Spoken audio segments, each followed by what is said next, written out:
So this air conditioner right here has a bad capacitor, and it's a very odd size. I actually don't think I've run into an 80 plus 7.5. So this dual capacitor does 80 for the compressor and 7.5 for the fan.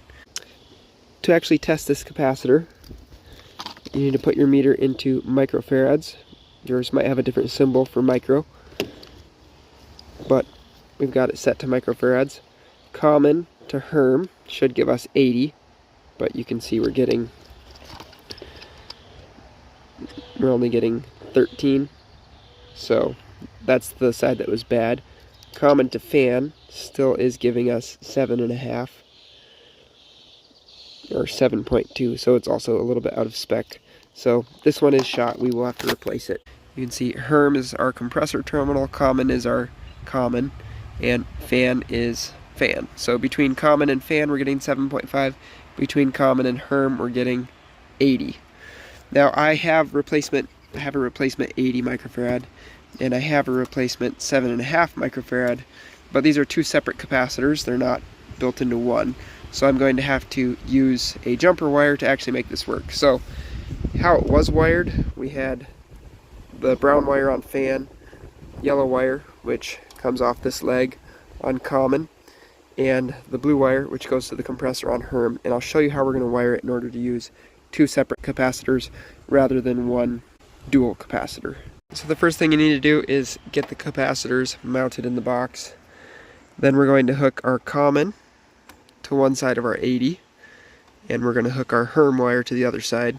Of course, this could be whatever size capacitor you need. So we've got those two hooked up. Now we've got this 7.5 microfarad. We're going to just hook the fan wire to one side of it. And now we need to actually put a jumper wire going from the other terminal to the common, or it could go from the jumper terminal to the other side where the common is hooked. So this common wire is hooked to here, so we could put a wire from here to there. We're not going to do that though, in order to make it more straightforward to understand what has happened here and why there's a separate capacitor. We're going to go from the common right across to our now fan capacitor.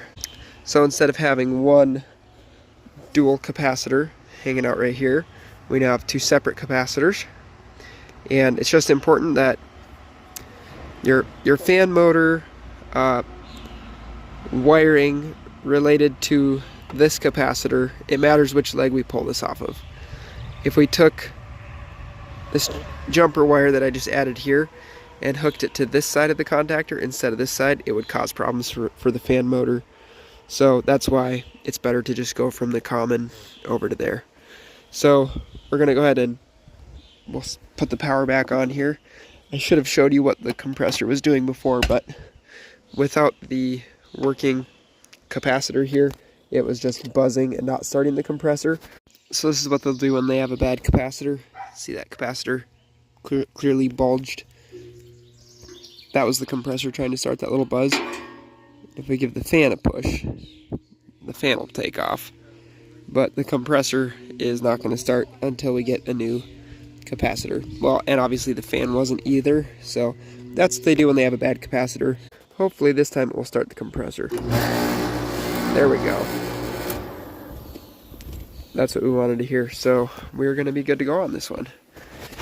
There's so many different combinations, styles, sizes, and capacitors that it's hard to carry all of the specific ones, so I try to carry a range of most of the ones I think I'll run into. But once in a while you'll get something like this that you don't normally stock, and rather than wait a couple days to get the right one in, I can just have them up and running with an extra small capacitor. So not really a big deal. The only other piece of information that you really got to pay attention to is of course your voltage. The one we're replacing is a 440 370, so I had to make sure I used 440 for both of these. You can step up in voltage, but you can never step down in voltage. So if you have one that's rated 440 on the existing capacitor, you need to put 440. If it was 370, you could put a 440 and you would be exceeding the voltage, and that wouldn't be a problem. So anyway, hope that you enjoyed the video, and I'll talk to you later.